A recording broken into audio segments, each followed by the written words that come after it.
لا حول ولا قوة إلا بالله العلي العظيم. أعوذ بالله من الشيطان الرجيم. بسم الله الرحمن الرحيم. رب اشرح لي صدري ويسر لي أمري واحلل عقدة من لساني يفقهوا قولي. الصلاة والسلام على أشرف الأنبياء والمرسلين سيدنا ومولانا ومولى الثقلين محمود رب المشرقين والمغربين جد الحسن والحسين أبي القاسم محمد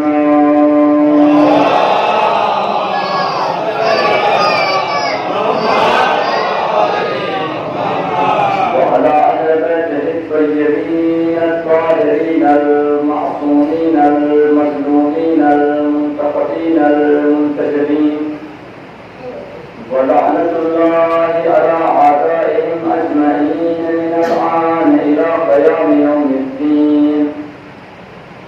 بسم الله الرحمن الرحيم. إنما يريد الله ليذهب عنكم الرجس أهل البيت ويطهركم تطهيرا.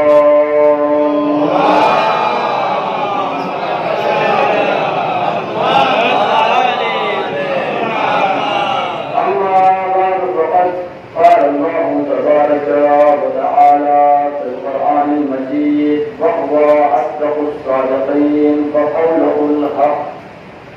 بسم الله الرحمن الرحيم. إني جاعل في الأرض خليفة. صدق الله.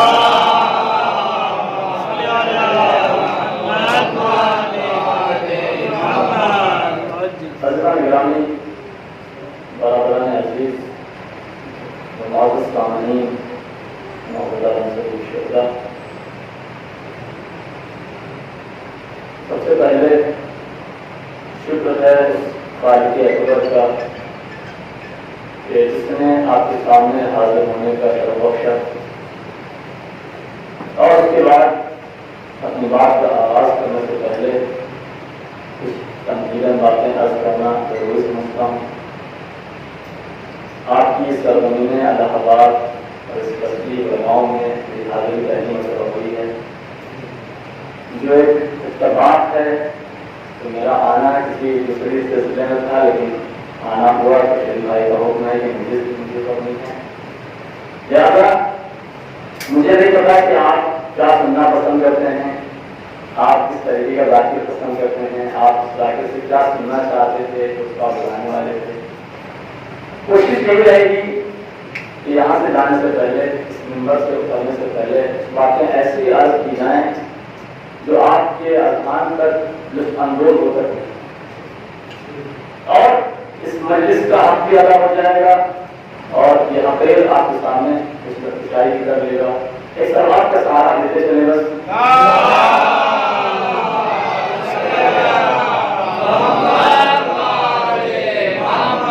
بہت بڑا میں خطیب نہیں ہوں، بہت بڑا میں ذاکر نہیں ہوں، بس گھرانے اہل بیت کا ایک چھوٹا سا مقصد ہوں۔ کوشش کرتا ہوں کہ اپنی زبان سے کچھ خدمت اہل بیت کر دوں۔ ہو سکتا ہے کبھی اس زبان میں لکنت ہو جائے اور کچھ خطا بھی ضرورت ہو جائے، اس لیے کہ ہم بھی انسان ہیں اور انسان خطاؤں کا پیکر ہے۔ اس لیے کہ جب انسان کی جو دادا ہے جناب آدم، جب ان سے ترقی والا ہو سکتا ہے تو ہم کو ان کی پتہ نہیں کتنی نسلوں کی بات کر رہا ہوتے ہیں۔ ایک اور سلوات کا سہارا دیتے چلیں بس۔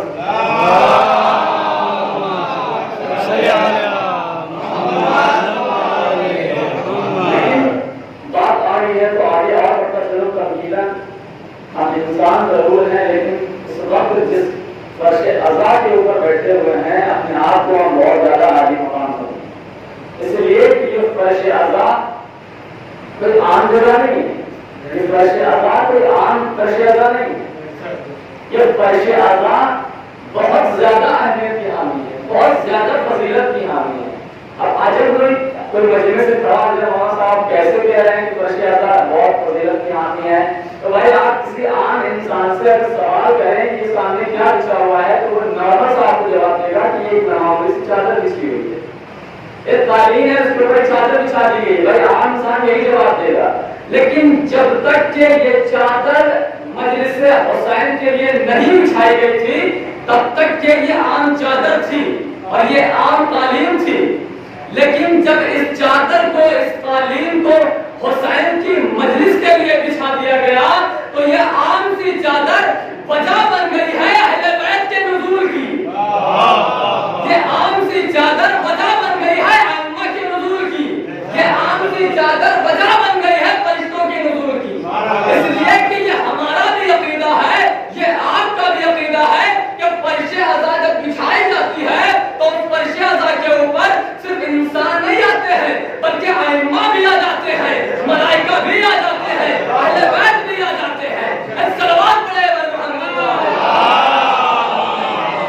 صلی علیہ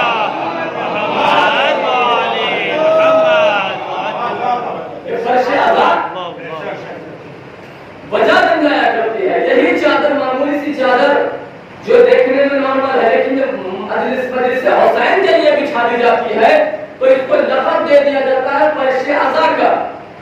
اب جب معمولی میں یہ فرش اعضاء تو فرش اعضاء کے اوپر بیٹھنے والا ہر انسان بھی معمولی نہیں، یہ بھائی سی بات ہے، جب فرش اعضاء معمولی نہیں ہے تو فرش اعضاء کے اوپر بیٹھنے والا کیسے معمولی ہو سکتا ہے؟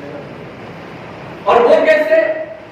جب تک کہ اس کے اوپر بیٹھنے والا انسان اس فرش اعضاء سے باہر رہتا ہے وہ معمولی انسان ہوتا ہے، عام انسانوں میں اس کا شمار ہوتا ہے۔ ہو سکتا ہے کہ وہ مارگاہ سے باہر رہے تو ہو سکتا ہے وہ کسی گناہ میں سرزد ہو جائے، اس سے کوئی گناہ سرزد ہو جائے، وہ کوئی خطا کر دے، لیکن وہی انسان جب اس فرش اعضاء کے اوپر آ جاتا ہے تو جب تک کہ وہ فرش اعضاء کے اوپر بیٹھا رہتا ہے تب تک کہ وہ کوئی عام انسان نہیں رہتا بلکہ اسے عزادار حسین کا لقب دے دیا جاتا ہے، اور جب تک کہ وہ فرش اعضاء کے اوپر بیٹھا رہتا ہے ہو ہی نہیں سکتا کہ وہ انسان کسی گناہ میں گرفتار ہو جائے، اس سے کوئی گناہ ہو جائے، اس سے کوئی خطا ہو جائے۔ اس صلوات پڑھے اگر محمد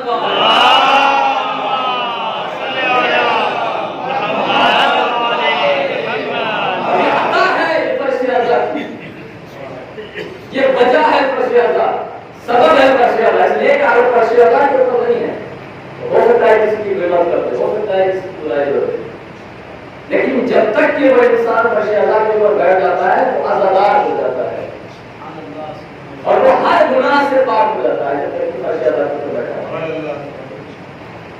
میں نے عرض کرنا سمجھا کہ یعنی اپنے آپ کو انسان جس فرش اعضاء کے اوپر آ جائے تو اپنے آپ کو نارمل نہ سمجھے، اپنے آپ کو عاملی انسان نہ سمجھے، اس لیے کہ نہ تو یہ فرش اعضاء معمولی ہے اور نہ ہی اس فرش اعضاء کے اوپر بیٹھنے والی کوئی شخصیت معمولی ہے۔ اس لیے کہ میں نے کئی مرتبہ مجلس میں عرض کیا ہے اور جواب کے اوپر کہ اس فرش اعضاء کے اوپر جب آ جائیں تو اپنے آپ کو معمولی نہ سمجھے۔ وجہ کیا ہے؟ ریزن کیا ہے؟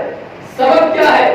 سبب یہ ہے کہ آپ کہیں بھی بیٹھے آپ یہ دعویٰ نہیں کر سکتے ہیں کہ آپ ملائکہ کے ساتھ بیٹھے ہوئے ہیں، کہیں بھی بیٹھے آپ یہ دعویٰ نہیں کر سکتے ہیں کہ آپ انبیاء کے نزدیک بیٹھے ہوئے ہیں، کہیں بھی بیٹھے آپ یہ دعویٰ نہیں کر سکتے ہیں کہ آپ اہل بیت کے نزدیک بیٹھے ہوئے ہیں، لیکن جب آپ اس فرش اعضاء کے اوپر آ کر کے بیٹھ جائیں تو آپ یہ دعویٰ کر سکتے ہیں کہ آپ جبرائیل کے نزدیک میں بیٹھے ہوئے ہیں، آپ انبیاء کے نزدیک میں بیٹھے ہوئے ہیں، آپ اہل بیت کے نزدیک بیٹھے ہوئے ہیں۔ ایک اور صلوات پڑھے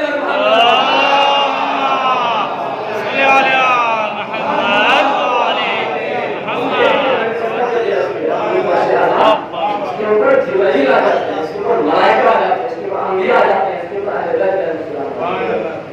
یہ فضیلت ہے فرش اعضاء کی، یہ فضیلت ہے اس فرش اعضاء کے اوپر بیٹھنے والے صلوات، یہ ہے فرش اعضاء اور یہ ہے عزادار اور یہ ہے آتا ہوں ہمارے مجلس کی طرف۔ میں نے آپ کے سامنے قرآن مجید کی بہت مشہور آیت پڑھنے کی بتا سکتی ہے، اس کو خبر کرنے والا کیا چاہتا ہمارا انی جاعل فی الارض خلیفہ، میں روئے زمین کے اوپر ایک اپنا خلیفہ بنانے کا۔ ایک سلسلہ ہے جو جناب آدم نے قائم کیا ہے، اور ایک سلسلہ ہے جو اس کے برعکس شیطان نے قائم کیا ہے۔ آپ کو صرف وہ سلسلہ آپ کے سامنے پیش کرنا ہے، اور اس سلسلے سے حاصل ہونے والا ایک نچوڑ آپ کے سامنے پیش کرنا ہے۔ اس سلسلے سے ہمیں جو سبق حاصل کرنا ہے بس آپ کے سامنے وہ پیش کرنا ہے، اور انشاءاللہ اس کے بعد اپنے مسائل ایک سلوات کا سارا دیتے چلے گا۔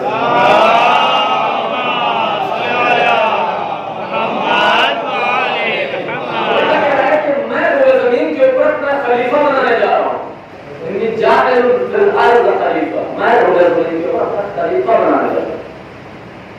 مجھے آپ کے سامنے پورا واقعہ نہیں پڑھنا ہے کہ خلیفہ کیسے بنایا گیا، اس کے بعد کیا ہوا۔ اللہ نے جبرائیل کو حکم دیا ہے، جبرائیل جاؤ اور زمین سے تراب لے کر کے آؤ، تراب لے کر کے آؤ تاکہ میں اس سے ایک پتلا بناؤں۔ جناب جبرائیل ہے، زمین کے اوپر ہے، تراب لے کر کے گئے، اللہ نے تراب کے ذریعے سے ایک مجسمہ بنا کے تیار کیا، ایک پتلا بنا کے تیار کیا۔ جب پتلا بن کے تیار ہو گیا تو اللہ نے کیا حکم دیا ملائکہ کو کہ اے ملائکہ، جب میں اس کے اندر روح بھونکوں فسجدوا، تو تم اس کو سجدہ کر لینا۔ سارے کے سارے لوگ سجدے میں چلے جانا۔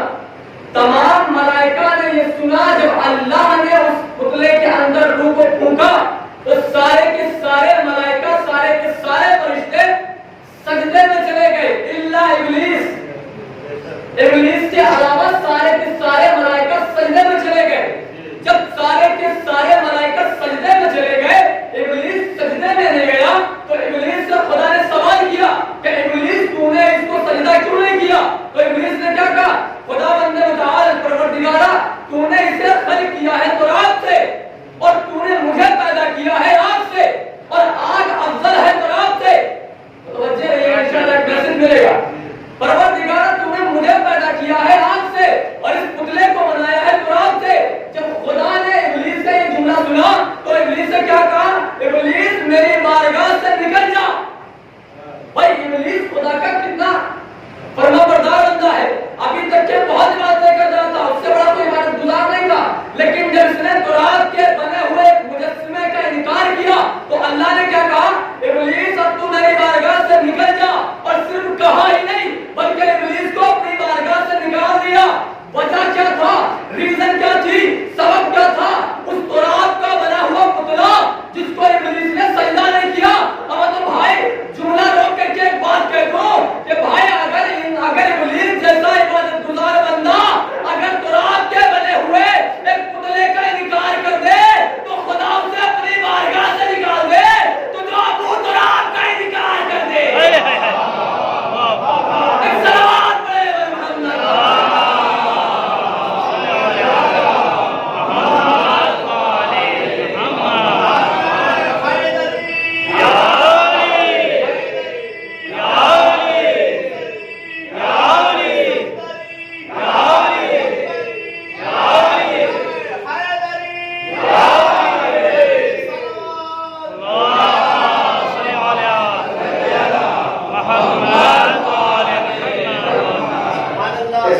جیسا خدا کا عبادت گزار بندہ، تاریخ کے جو ہے تواریخ میں نقل ہوا ہے کہ ابلیس زیادہ اس سے پہلے کسی نے عبادت نہیں کی، اس سے بڑا عبادت گزار کوئی بندہ نہیں تھا، لیکن اس نے جب انکار کیا تراب سے بنے ہوئے مجسمے کا تو اللہ نے اسے اپنی بارگاہ سے نکال دیا۔ تو بھائی آپ خود متوجہ ہو کہ جو تراب کا انکار کرے خدا اسے اپنی بارگاہ سے نکال دے رہا ہے۔ جو ابو تراب کا انکار کرے اور اپنے اذہان میں یہ رکھے ہوئے ہے وہ جنت میں جائے گا، اس کے ذہن کا خیالی پلاؤ ہے، اور خیالی پلاؤ اپنے سامنے نہیں آتا ہے، وہ خیالی میں بڑھتا رہتا ہے۔ ایک اور سلام پر محمد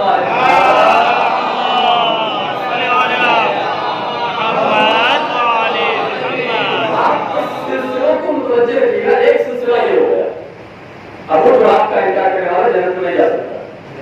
آتا ہے دوسرا مسئلہ، جب اللہ نے جناب آدم کو خلق کر دیا اس کے بعد کیا حکم دیا کہ اے آدم اور حوا تم جنت میں آرام سے رہو، لیکن ایک بات کا خیال رکھنا کہ یہ جو درخت ہے اس کے نزدیک مت جانا، لا تقربا ولا تقربا هذه الشجرة، خیال ہے کہ اس درخت کے نزدیک مجلسی اپنی کتاب حیات القلوب کی تیسری جلد میں نقل کرتے ہیں کہ وہ جو درخت تھا وہ منسوب تھا گھرانہ زہرا سے. حوالہ دے نا علامہ مجلسی نقل کر رہے ہیں حیات القلوب کی تیسری جلد میں وہ درخت منسوب تھا محمد اور آل محمد سے, گھرانہ زہرا سے. اسے اپنے ذہن میں رکھیے گا. جب جناب آدم کو اللہ نے منع کیا, حوا کو منع کیا کہ اس درخت کے نزدیک نہ جانا, لیکن اس کے بعد شیطان نے انہیں بہکایا اور جناب آدم اس درخت کے نزدیک ہی نہیں گئے بلکہ اس درخت کا انہوں نے پھل بھی کھا لیا. اور جب پھل کھا لیا تو اللہ نے کیا حکم دیا, اے آدم اب تم میری بارگاہ سے نکل جاؤ, اب جنت سے نکل جاؤ, اس لیے کہ تم نے اس درخت کے پھل کو کھا لیا ہے جو منسوب تھا گھرانے زہرا سے. تو بھائی جملہ لوگ کے یہاں پر آپ کے سامنے عرض کر دوں کہ جب آدم جیسا نبی اگر گھرانے زہرا سے منسوب ایک درخت کا چھوٹا سا پھل کھا لے تو خدا اسے اپنی بارگاہ سے نکال دے, تو پھر وہ لوگ جو زہرا کا حق قسم کرے بیٹھے ہیں صلوات پڑھے محمد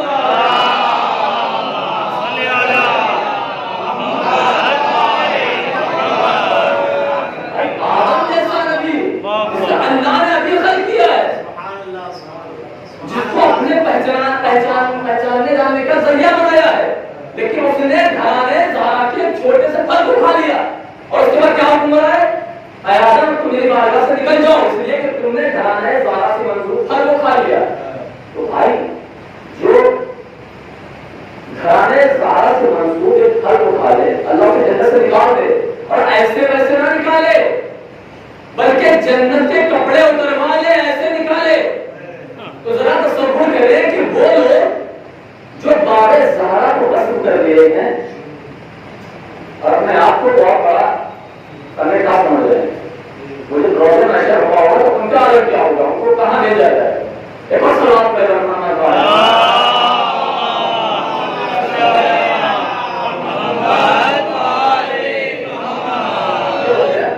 دوسرا مسئلہ. تیسرا مسئلہ جناب آدم سے کیا ہوتا ہے, ترک اولا. اس لیے کہ انبیاء سے غلطی نہیں ہوتی, انبیاء سے ترک اولا ہوتا ہے. ترک اولا کسے کہتے ہیں, بات آگے تھوڑا سا بتا دوں. ترک اولا سننے عربی کا لفظ ہے.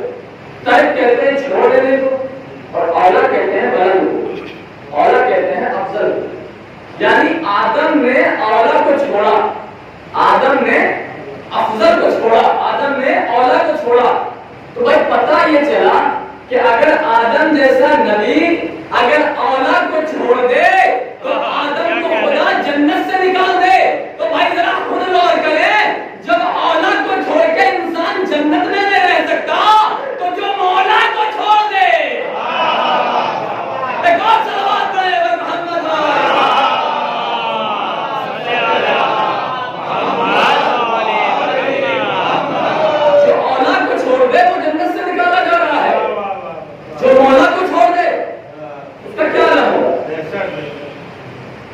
بہت عالم برا ہوگا. اس لیے جو اولا کو چھوڑ رہا ہے اس کو جنت سے نکال دیا گیا, اور جو مولا کو چھوڑے گا اس کو خدا نے پہچانے نہیں کیا ہوگا. اس کے بعد کیا ہوگا, جناب آدم کو نکالا جانے لگا تو جملے کیا کہا کہ جناب آدم نے دیا, جناب آدم سے کر کے اولا ہوا تب بھی جناب آدم نے دیا کیا, جب جنت سے نکالا جانے لگا تب بھی جناب آدم نے دیا کیا, جب کپڑے اتروائے گئے جنت کے تب بھی جناب آدم نے دیا کیا, جب زمین کے اوپر بھیج دیے گئے تب بھی دیا کیا, جب حابیل قتل ہو گئے تب بھی دیا کیا. بھائی تاریخ کے جملے یہی ہے, تاریخ میں یہی نقل ہے, کتابوں میں یہی لکھا ہے کہ جناب آدم نے ہر مرحلے کے اوپر گریا کیا. ایک طرف آدم کا سلسلہ کہ جب کوئی مصیبت پڑی, جب کوئی پریشانی آئی آدم نے گریا کیا, اور دوسری طرف شیطان خدا کی بارگاہ میں اکڑا. اللہ نے جنت سے نکل جانے کو کہا, شیطان رویا نہیں, شیطان اکڑا. جنت سے نکال دیا گیا, اکڑا رہا, روئے زمین پہ آ گیا, اکڑا رہا, دنیا میں آیا پریشانیاں اٹھانے لگا لیکن اکڑا رہا. تو بھائی ایک طرف آدمیت کا سلسلہ, ایک طرف آدم کا کردار, ایک طرف کردار. مصیبت پڑی گریہ کیا, پریشانی آئی گریہ کیا. دوسری طرف شیطان کا سلسلہ, کچھ بھی پڑا گریہ نے کیا, اکڑ گیا. مصیبت آئی اکڑ گیا, پریشانی آئی اکڑ گیا. تو بھائی اب یہی سے ملاحظہ کرنا ہے کہ جس کا تعلق آدمیت سے ہوگا وہ ہر مصیبت کے اوپر گریہ کرے گا, اور جس کا تعلق شیطانیت سے ہوگا وہ ہر جگہ کے اوپر اکڑ جائے گا. ایک اور صلوات پڑھے گا محمد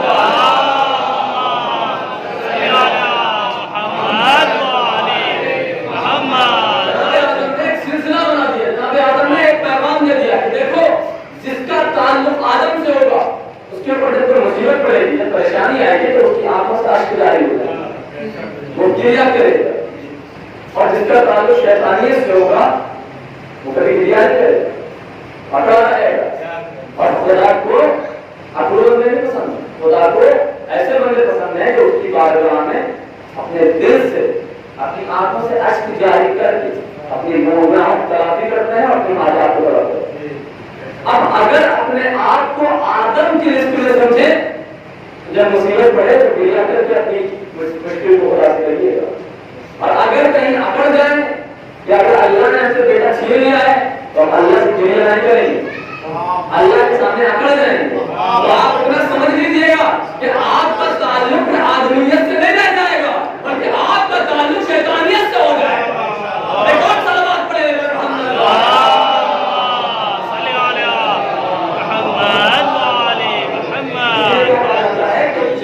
کوئی مصیبت پڑے, جب بھی کوئی پریشانی آئے تو اس کے اوپر صبر کرے اور اپنی اس مشکل کا حل اپنے خدا سے کرے, اپنی پریشانی اپنے خدا سے رہے, اور وہ خدا کی اترنا تمہاری مشکلوں کو آسان کرے, کہ اترنا تمہاری حاجات سے خدا سے.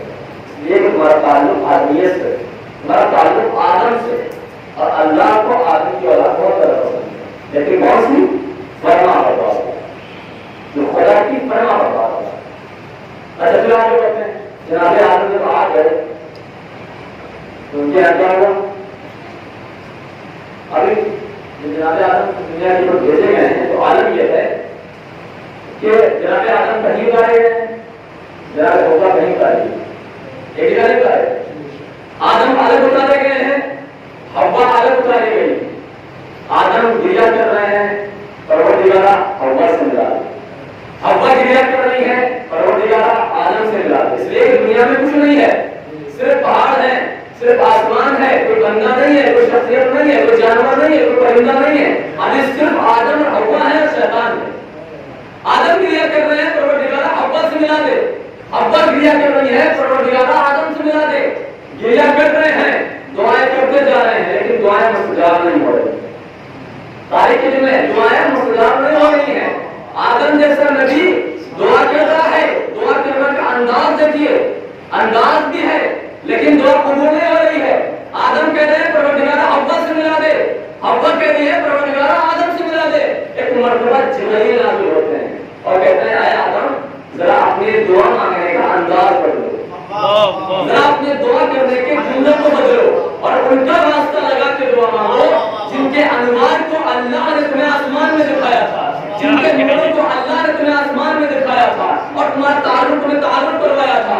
اب آدم نے جب یہ سنا تو آدم نے اپنے دعا کرنے کے انداز کو بدلا, اپنی دعا کرنے کے کلمات کو بدلا. اب آدم نے دعا کرنا شروع کی, پروردگارہ علی کے واسطے حوا سے ملا دے, پروردگارہ زہرا کے واسطے حوا سے ملا دے, پروردگارہ محمد کے واسطے حوا سے ملا دے, پروردگارہ حسن کے واسطے حوا سے ملا دے, پروردگارہ حسین کے واسطے حوا سے ملا دے. ادھر حوا نے بھی اپنا انداز بدلا, پروردگارہ علی کے واسطے حوا سے ملا, آدم سے ملا دے, پروردگارہ محمد کے واسطے آدم سے ملا دے, پروردگارہ زہرا کے واسطے آدم سے ملا دے, پروردگارہ حسن کے واسطے آدم سے ملا دے, پروردگارہ حسن حسین کے واسطے آدم سے ملا دے. ابھی تاریخ کے جملے ہیں کہ جب یہ دعائیہ کلمات آسمان کی ہواؤں میں چلتے ہوئے جب خدا کی بارگاہ میں پہنچے, دعائیں مستجاب ہو گئی. آدم حوا سے مل گئے, حوا آدم سے مل گئی, لیکن آدم جب حوا سے مل گئے تو اپنی آنے والی نسل کو, اپنی آنے والی اولادوں کو ایک میسج دے کے چلے گئے, اے میری آنے والی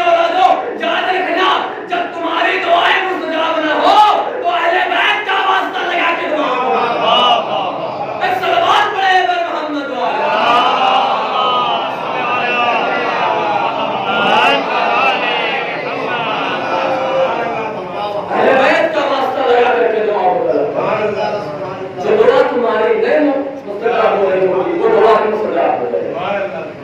اس لیے کہ آدم حوا سے مل گئے ہیں اہل بیت کے ساتھ، حوا آدم سے مل گئی ہیں اہل بیت کے ساتھ۔ اچھا اس کے بعد آتے ہیں بس آخری مرحلہ ہے، اس کے بعد انشاءاللہ کچھ میسج اور اس کے بعد ہے۔ جب آدم حوا سے مل گئی اور دنیا میں زندگی بسر کر لگی، اس کے بعد کیا ہوا؟ جناب آدم کے یہاں فرزند ہوتے، فرزندوں کی ولادت، ایک کا نام حابیل ایک کا نام قابیل۔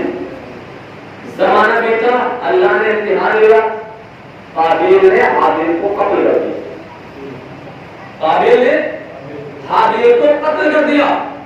جب قابیل نے حابیل کو قتل کر دیا، جناب آدم کو پتا چلا، جناب آدم نے گریہ کیا اور حابیل کی قبر بنائی، حابیل کو دفن کیا۔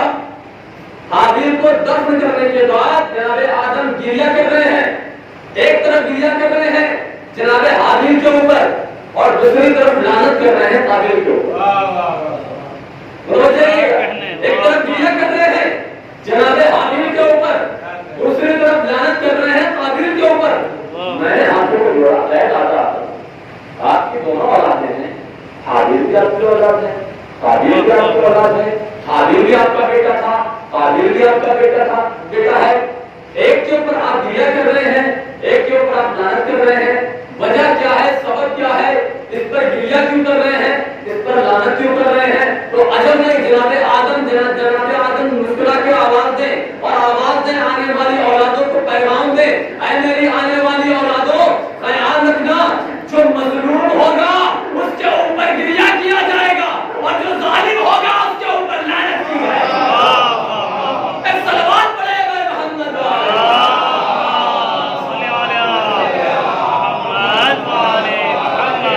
اور جناب آدم نے جو سلسلہ رائج کیا وہی سلسلہ الحمدللہ ہم لے کے چلے آ رہے ہیں، اور سن 61 ہجری سے لے کر کے ہم اس منبر حسینی سے اس فرش عطا سے یہی تو بتا رہے ہیں جو آدم نے رائج کیا تھا کہ کربلا کے میدان میں حسین مظلوم تھے، یزید ظالم تھا، اسی لیے حسین کے اوپر گریہ کرتے ہیں، یزید کے اوپر لعنتیں بھیجتے ہیں۔ صلوات پڑھے بر محمد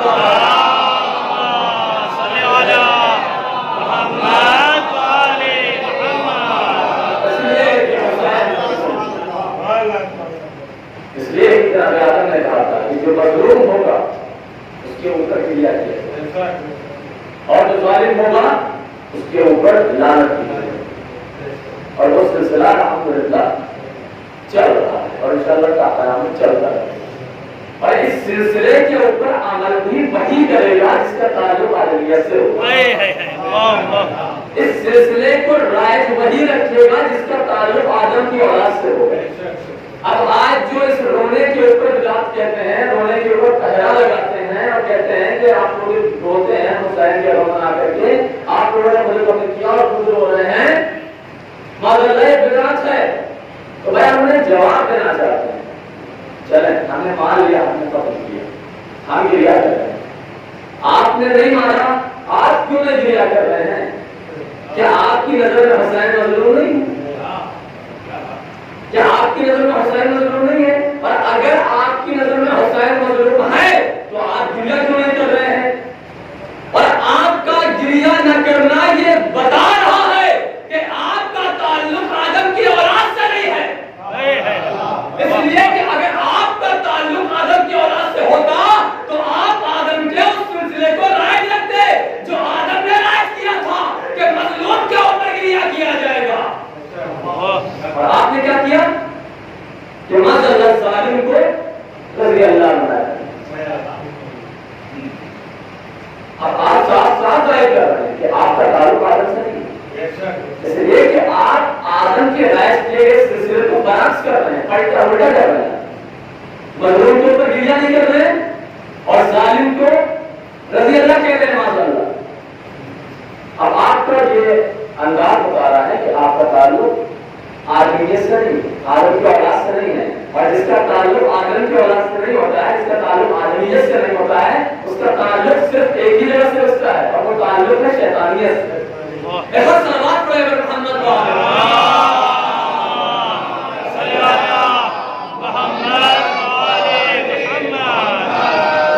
ایک سلسلہ جناب آدم کا، جناب آدم سے زمین کے اوپر آئے ہیں تو ان کا ہر ایک قدم آنے والی اولادوں کو درس دیتا ہوا چلا ہے. جناب آدم کا ہر عمل آنے والی اولادوں کو درس دیتا ہوا چلا ہے. اب اس سلسلے سے جو ہمارے لیے سبق، جو ہمارے لیے نچوڑ ہے، وہ کیا ہے؟ ہمیں سے آدم کر اس میں جناب آدم کے پورے واقعے سے 2-3 نصیحتیں ہمارے 2-3 سبق ہم نے اس سے سیکھے. سب سے پہلا سبق جناب آدم نے کیا دیا کہ اے میرے آنے والی اولادوں خیال رکھنا کہ اگر تمہاری دعائیں مستجاب نہ ہوں تو واسطہ کس کا لگانا ہے؟ اہل بیت علیہ السلام. اہل بیت علیہ السلام سے تم واسطہ لگا کر کے دعا مانگو گے تو کبھی تمہاری دعا قبول نہیں ہو سکتی. اس لیے کہ جب تمہارے دل میں کوئی وسوسہ آئے، تمہارے دل میں کوئی خیال آئے غلط کہ اہل بیت کا واسطہ دعا قبول نہیں ہوگی، اہل بیت کا اللہ واسطہ لگا کر کے، تو بڑا تم میری دعا کو یاد کر لینا کہ جب میں ہوا سے اچھل گیا تھا تو میں نے انہی کا واسطہ لگایا تھا جو اللہ نے جو ہوا سے ملایا تھا. دوسرا سبب کیا ہے کہ مظلوم کے اوپر گریا کرنا ہے اور ظالم کے خلاف لعنت کرنی، ظالم کے خلاف اپنی آواز کو بلند کرنا. اب مظلوم کے اوپر گریا کرنا ایک نارمل سا طریقہ ہے، کرتے چلے آ رہے ہیں نسل در نسل. اور ظالم کے اوپر لعنت کرنا آج بہت کم ہو گیا ہے اس زمانے میں، اور یہی وجہ ہے کہ ظالم اور مظلوم میں فرق کرنا ہم مشکل پیدا ہوتا ہے. اور ہمیں جس طریقے سے ہمیں یہ بتانا ہے کہ حسین مظلوم تھے، اسی طریقے سے آنے والی نسلوں کو یہ بھی بتانا ہے کہ یزید ظالم تھا. ورنہ آج جو رضی اللہ یزید کو کہہ رہے ہیں، اگر یہی سلسلہ قائم رہا تو ہمارے آنے والی نسلیں سمجھ ہی نہیں پائیں گی یزید ظالم کیوں تھا، یزید نے کیا کیا. ہمیں آنے والی نسلوں کو یہ بھی بتانا ہے کہ یزید ظالم تھا تو کیوں تھا، اس نے کیا کیا. اور اپنی آنے والی نسل کو یہ بھی بتانا ہے کہ ہم مظلوم کے اوپر جو گریا کر رہے ہیں اس کا ریزن کیا ہے، سبب کیا ہے. حسین مظلوم کیوں ہے، حسین کو مظلوم کیوں کہا جاتا ہے، حسین کے اوپر گریا کیوں کیا جاتا ہے. صرف یہی بتانا ہے کہ ماتم کرنا ہے، مقصد بتانا ہے، ریزن بتانا ہے، سبب بتانا ہے آنے والی نسل. اس لیے کہ اگر آنے والی نسل، آنے والی جو جنریشن ہے، اسے اگر یہ نہیں پتا چلے گا کہ حسین مظلوم کیسے تھے، حسین کے اوپر ظلم کس نے کیا، کیوں کیا، اور جب آپ اس چیز کو بیان کریں گے تب پتا چلے گا کہ کون حق پر تھا اور باقی کے اوپر تھا. اور آج نمبر سے یہ باتیں نہیں بیان کی جاتی. ایک مولوی ہو کر کے انسان بیان کرتا ہے، مقصد حسین کو اصلاً فراموش کر دیا گیا. حسین کے فضیلت پڑھ رہے ہیں، حسین کے فضائل پڑھ رہے ہیں، حسین کے مجلس پڑھ رہے ہیں، لیکن حسین کے مقصد کو فراموش کر دیا گیا. بجائے کوئی بات چل رہی تھی بارش سے کہ سب سے زیادہ کمیاں ہم شیعوں کے اندر، اور یہ حقیقت ہے. اور ہمارے اندر کمیاں کیوں ہیں؟ وجہ یہ ہے کہ ہم دوسروں کو دیکھ رہے ہیں، ہم اپنے آپ کو نہیں دیکھ رہے. ہم دوسرے کے چکر میں اپنے آپ کو دیکھ ہی نہیں. اگر ہم اپنے آپ کو دیکھ لیں، اگر ہم اپنے آپ کو صحیح کر لیں تو ہمیں دیکھ ہو سکتا ہے دوسرا ہوا سمجھے. آپ مثال کے طور پر میں آپ کو اندازہ لگاؤں، ایک اندھیرا کمرہ ہو، ایک کمرے کے اندر اندھیرا ہو اور اس کے اندر 10 لوگ ہوں، آپ میں سے 10 لوگ ہوں، میں بھی ہوں، اور ہم 10 لوگ صرف یہ کہہ رہے ہوں کہ شمع جلاؤ، شمع جلاؤ، شمع جلاؤ. 10 لوگ یہی کہہ رہے ہیں شمع جلاؤ، لیکن شمع جلانے کو تیار کوئی نہیں. تو کہتے سب ہیں کہ شمع جلاؤ، لیکن جلانے والا کوئی نہیں ہے. جب ہم اپنے حصے کی شمع کو جلا لیں گے تو ہو سکتا ہے کہ ہماری اس شمع سے دوسرا بندہ بھی اپنی شمع کو جلائے. اور اگر ہم اپنی شمع کو نہیں جلائیں گے اور اپنی شمع کو ہی ہم خاموش رکھیں گے تو پھر ہم بھی اسی اندھیرے میں ڈوب رہیں گے اور یہی ہم بھی لوگوں کے ساتھ چلاتے رہیں گے شمع جلاؤ، شمع جلاؤ، شمع جلاؤ. تو کہنے کا مقصد یہ ہے کہ ہمیں یہ نہیں کہنا ہے لوگوں سے بھائی آپ یہ کریں، آپ یہ کریں، آپ یہ کریں. سب سے پہلے ہمیں خود کرنا ہے. جب ہم اپنے آپ کریں گے تو دوسرا ہو سکتا ہے ہمیں دیکھ کے کیا کریں. اور یہ تب ہوگا جب آپ مسجد حسین کو اپنے مد نظر رکھیں. آپ مسجد حسین کو اپنے مد نظر رکھیں. آپ دوسرے کو نہ دیکھیں، آپ دوسرے کو نہ دیکھیں کہ وہ کیا کر رہا ہے، کہاں جا رہا ہے، کیسے کر رہا ہے. آپ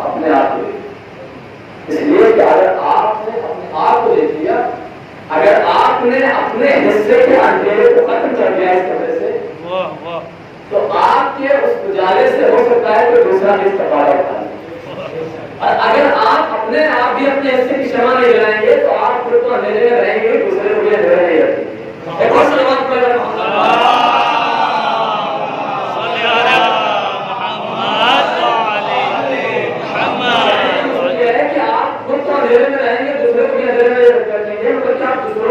کرتے رہیں گے, لیکن آپ بھی انہی کاموں میں ملوث رہیں گے جو سامنے والا بھی کاموں میں ملوث ہے. ضروری کیا ہے کہ ہم شمع جلاؤ پلانے سے اچھا ہے کہ اپنے آپ شمع کو جلائیں. جب ہم اپنے آپ شمع کو جلائیں گے تو ہو سکتا ہے آپ کی اس شمع سے کوئی دوسری شمع جل جائے, اور جب اس شمع سے دوسری شمع جلے گی تو انشاءاللہ دوسری سے تیسری, تیسری سے چوتھی, چوتھی سے پانچویں, اور اسی طریقے سے شمع سے شمعیں جل جائیں گی. اور جب شمعیں جل جائیں گی تو ان شمعوں کے اجالے میں حسین کا مقصد نظر آئے گا, اور حسین کا مقصد جب نظر آ جائے گا تب خود بخود ظاہر ہو جائے گا کون رضی اللہ تھا, کون لعنت اللہ تھا. ایک صلوات پڑھے اے محمد صلی علی محمد علی محمد. کسی کو بھی نہ کسی مسجد سے نہ کسی ممبر سے کہنے کی ضرورت پڑے گی رضی اللہ سے, رضی رحمت اللہ سے, یا حسین رحمت اللہ سے, کسی کو کہنے کی ضرورت نہیں پڑے گی. اس لیے کہ جب شمعیں جل جائیں گی مقصد حسینی کو نظر رکھتے ہوئے تو ان شمعوں کا جو اجالا پھیلے گا وہ مقصد حسینی کے ایک نور بن کر کے چھا جائے گا. مقصد حسینی جو اس اجالے میں نور بن کے چھا جائے گا, اور جب مقصد حسینی نور بن کے چھا جائے گا تو وہی معیار ہو جائے گا. وہ عبادت اسی طریقے سے انجام پائے گی جس طریقے سے حسین کے چاہنے والے انجام کیا کرتے تھے. تمام کے تمام ارکان اسی طریقے سے انجام پائیں گے جس طریقے سے حسین انجام دیا کرتے تھے. وجہ کیا ہے کہ ہم حسین کے مقصد کو نہیں یاد کرتا. شکر ہے خدا کا کہ یہ ممبر حسین کی اسٹیج ہے ہمارے پاس, جس کے ذریعے سے بہت ساری چیزیں ہماری جنریشن تک پہنچ جاتی ہیں.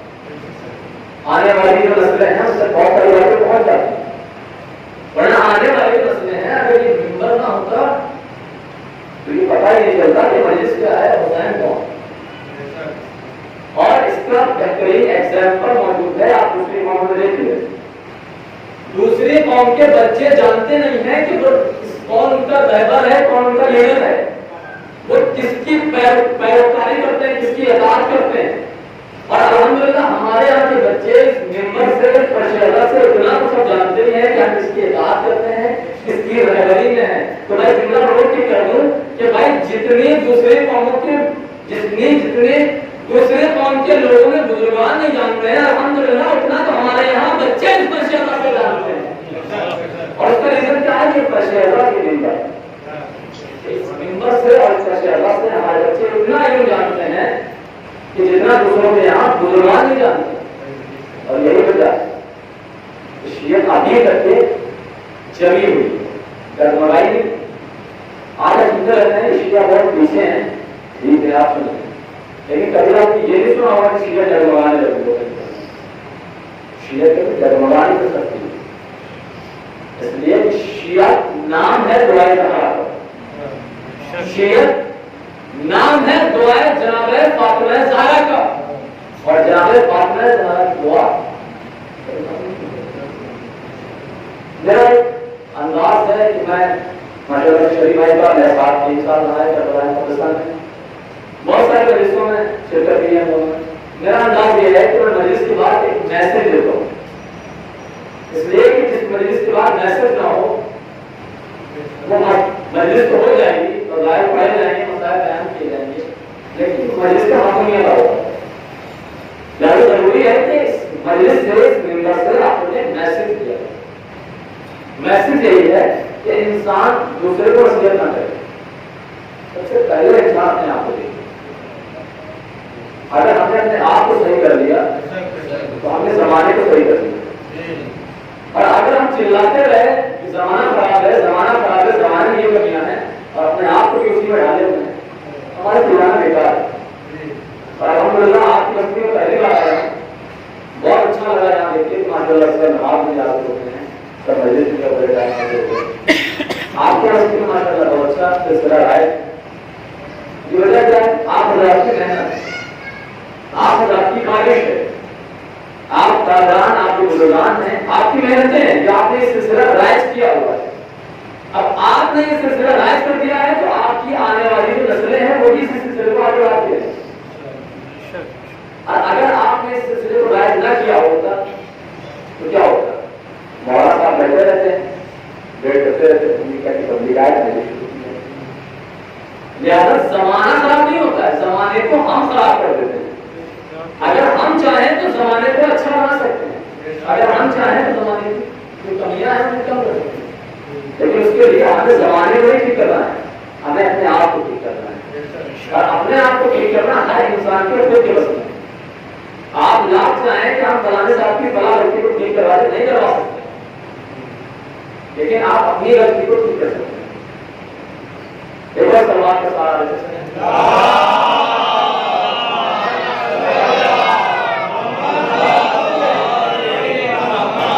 آج کی تاریخ بہت قیامت کی تاریخ ہے. 27 ستمبر کی شرط ہے، کل 28 ستمبر اور کل کی تاریخ وفات جناب فاطمہ مسلم ہے اور شہادت امام حسن مصطفیٰ. اپنے بچوں کے لیے آج کرتا چلوں، تعارف کرواتا چلوں، اس لیے کہ میں نے آج کے حوالے سے کوئی مجلس میں ذکر نہیں کیا. کل کی تاریخ کے لیے 2 معصوموں کا جنازہ ہوتا ہے. ایک کا نام محمد اور ایک کا نام حسن. محمد کون ہے؟ اللہ نے اسے کائنات کے لیے رحمت للعالمین بنا کر کے دیا. اور حسن کون ہے؟ جو محمد کے نواسے ہیں، جو صاحب قلم ہے. صاحب قلم امام حسن علیہ السلام پہچانے گئے ہیں اپنے قلم سے. اور اسی لیے جو صلح ہوئی ہے اس کے اندر امام حسن کا ایک بڑا کردار ہے. ایک جنگ کو ڈالا ہے امام حسن علیہ السلام نے ایک طرح کی موت کے اوپر. لیکن وہی حسن اور ایک نام اللہ کو اکبر. بس میں مجلس کو ختم کر رہا ہوں، کیونکہ بہت بڑا لے لیا گیا میں نے. آج شب 28 ستمبر، کل 28 ستمبر ہے. ابھی آپ کے سامنے تعبیر برآمد کیا جائے گا دونوں معصوموں کا. امام حسن علیہ السلام کے بہت زیادہ مسائل ہیں، بیان کیے جائیں تو بیان نہیں کیے جا سکتے. اس لیے کہ امام حسن علیہ السلام وہ سنا پسند شخصیت اہل بیت کے گھرانے میں کہ جس نے کبھی چاہا ہی نہیں کہ کسی امت مسلمہ کا خون بہے. وہ سنا پسند امام جس نے ایک بڑی جنگ کو ڈال دیا غلط دنوں کے اوپر کہ مسلمان کا خون نہ بہے، انگریزی نہ انسانیت کو خون نہ بہے. اور اسی حسن اس طریقے سے شہید کیا گیا. اللہ جزاکم اللہ خیر الجزا. خدا آپ کو کوئی بندہ دے سوائے اپنے اہل بیت علیہ السلام کے. آپ کا دوسرا امام ہے، گھرانہ امام کی دوسری کبھی تھوڑی بھی دیا کبھی. جس طریقے سے حسین کو پرسہ دیتے ہیں، جس طریقے سے حسین کا پرسہ دیتے ہیں میری رہا کو، اسی طریقے سے امام حسن کا پرسہ دینا رہا کو دیجیے گا. اللہ اکبر. جزاکم اللہ خیر الجزا. تاریخ کے جملے ہیں کہ جب روز محشر بتا ہوگا تو جناب فاطمہ زہرا آئیں گی اور خدا سے کہیں گی اے بارگاہ مجھے اپنے دونوں بچوں کا حساب چاہیے. ایک طرف امام حسن علیہ السلام کی جگر کے ٹکڑے نکلتے ہوئے دکھائی دے رہے اور دوسری طرف حسین کے ہر کے اوپر چلتا ہوا خنجر نظر آئے گا. اور اہل محشر دیکھ کر کے پھول پھول کے شکریہ کریں گے. کبھی حسن کے ٹکڑے دیکھیں گے، کبھی حسین کا گلا دیکھیں گے اور بیوی کو ان کے لالوں کا پرسہ دیں گے. اللہ اکبر. اللہ اکبر. جزاکم اللہ خیر الجزا. دل کھول کر کے پرسہ دیجیے امام حسن علیہ السلام کا بیوی زہرا کو. یہ کون سا امام ہے؟ یہ کون حسن ہے؟ یہ وہ حسن ہے کہ جس کے جگر کے 72 ٹکڑے، اللہ اکبر، جس کے جگر کے 72 ٹکڑے اس حسین کے سامنے کشت میں نظر آئے. ایک عالم دین بیان کرتے ہیں کہ میرے خواب میں دیکھا کہ امام حسن علیہ السلام میرے خواب میں آئے اور کہتے ہیں کہ آئے ذاکر خطیب تو میرے مسائل کو نہیں بیان کرتا، تو میرے مسائل نہیں پڑھتا، میرے دردناک مسائل نہیں بیان کرتا۔ اس ذاکر نے اس خطیب نے امام حسن علیہ السلام کی صحابت کے ہاتھوں کو جوڑا، ان کا مولا میں تو بیان کرتا ہوں کہ آپ کے جگر کے بہت سے ٹکڑے کیے گئے، مولا میں تو بیان کرتا ہوں کہ آپ کا جنازہ جب اٹھا تو گھر سے گیا اور گھر واپس آیا، مولا میں تو بیان کرتا ہوں کہ آپ کا جنازہ جب گیا تھا تو خالی تھا، لیکن جب گھر واپس آیا تو جنازے میں 3 بے وقت تھے۔ اللہ اکبر اللہ اکبر۔ جب ذاکر نے یہ کہا، جب خطیب نے یہ بیان کیا تو ایک مرتبہ مولا حسن کہتے ہیں چلانے والے ذاکر خطیب یہ میری سب سے بڑی مصیبت نہیں ہے، میری سب سے بڑی مصیبت یہ نہیں ہے، میری سب سے بڑی مصیبت کو تو بیان نہیں کرتا۔ اس خطیب نے کہا مولا آپ ہی بیان کر دیں کہ آپ کی سب سے بڑی مصیبت کیا ہے، آپ کے سب سے بڑے مسائل کیا ہے۔ اب مولا حسن اپنی بزبانی بیان کرتے ہیں، خطیب سن لے میرے اوپر سب سے بڑا مسائل کب ٹوٹا، جب سب سے بڑا مسائل یہ ٹوٹا کہ مدینے کی گلی تھی، مدینے کی گلی میں ایک دروازہ تھا، میں کھڑا دیکھ رہا تھا اور اس دروازے میں میرے سامنے آگ لگائی گئی اور اس دروازے کو گرایا گیا، اس دروازے کے پیچھے میری ماں زہرا۔ اللہ اکبر اللہ اکبر، جزاکم اللہ جزاکم اللہ۔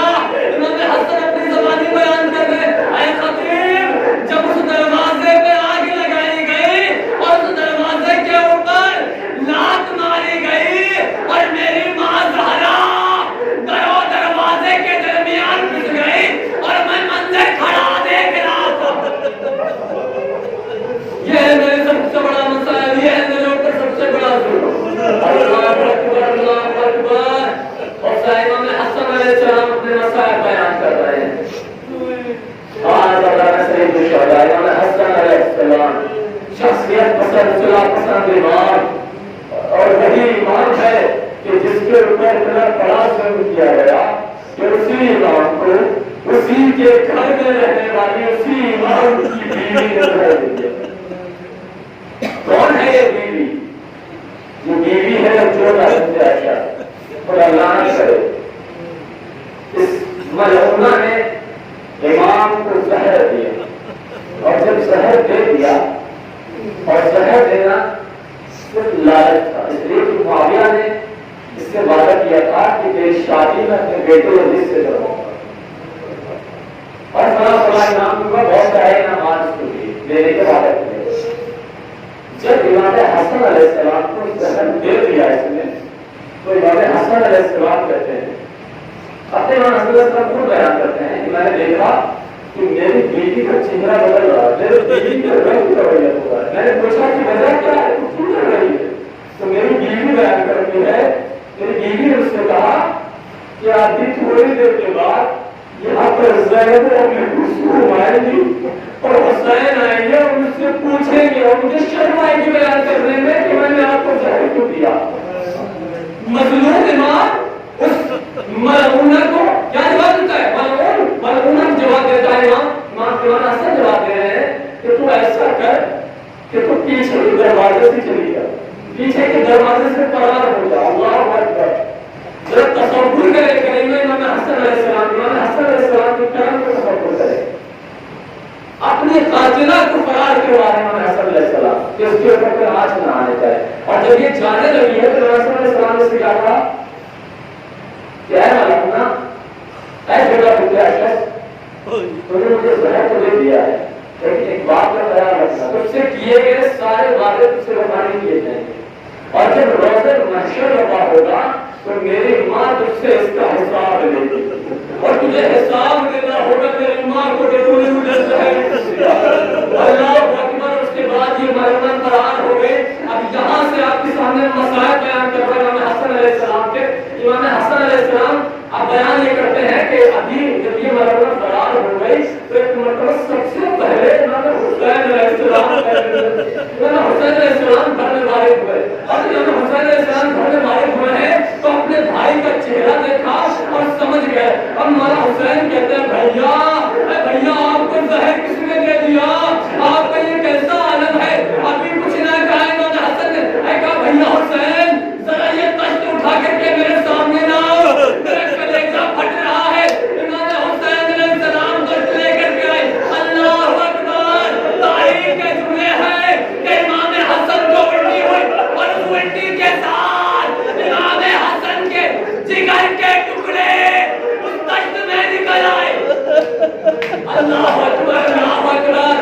جب تشت میں امام حسن کے ٹکڑے جگر کے ٹکڑے نکل آئے، امام حسن نے جب ٹکڑوں کو دیکھا اور حسین سے کہا اے بھیا حسین اے بھیا حسین جلدی سے اسے چھپا دو، کہیں ایسا نہ ہو کہ میری بہنیں زینب ام کلثوم ان ٹکڑوں کو دیکھ لے اور پریشان ہو جائے. میں اپنے ہاتھوں کو جوڑ کے کہوں گا اے مولا حسن ان جگر کے ٹکڑوں کو آپ نے چھپا دیا کہ کہیں زینب ام کلثوم نہ دیکھ لے. لیکن ذرا آئیے کربلا کے میدان میں علی اکبر کے کلیجے کے ٹکڑے نے علی اکبر کا کلیجہ. اللہ اکبر اللہ اکبر. علی اکبر کا کلیجہ قاسم کے جسم کے ٹکڑے ہیں.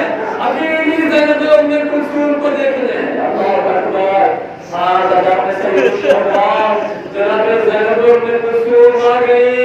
امام حسن علیہ السلام کس طریقے سے دنیا سے رخصت ہوئے میں نہیں بیان کر سکتا، اس لیے کہ وہ زہر اس طریقے سے اثر کر رہا تھا کہ امام چند لمحوں میں ہی دنیا سے رحلت کر گئے. امام دنیا سے رحلت کر گئے، شہادت پا گئے. اور جب شہادت ہو گئی تو امام حسین علیہ السلام نے اپنے بھائی کو اچھا حسن دیا، بہترین طریقے سے غسل و کفن دیا، کافور دیا گیا. میرے بیٹوں پر دو معصوموں کی شہادت ہے نا، رسول خدا کی وفات ہے. امام حسن کی شہادت ہے. بس میں مسائل کو ختم کر رہا ہوں، امام حسن کے مسائل بیان کر رہا ہوں، لیکن ساتھ ہی رسول خدا سے بھی آپ کو غصہ دینا چاہتا ہوں. کل جناب رسول خدا کی وفات ہے. رسول کا بہترین طریقے سے غسل و کفن بھی ہوا تھا. مولا کائنات نے اچھا کفن دیا تھا، غسل بھی دیا تھا اور کافور بھی دیا تھا، قنوت بھی دیا تھا. اور امام حسن علیہ السلام کو ان کے بھائی حسین نے اچھا غسل و کفن دیا، بہترین طریقے سے قنوت دیا، اچھے طریقے سے جنازہ اٹھایا گیا. دونوں معصوموں کو اچھا طریقے سے غسل و کفن دیا گیا، کافور دیا گیا، جنازے کو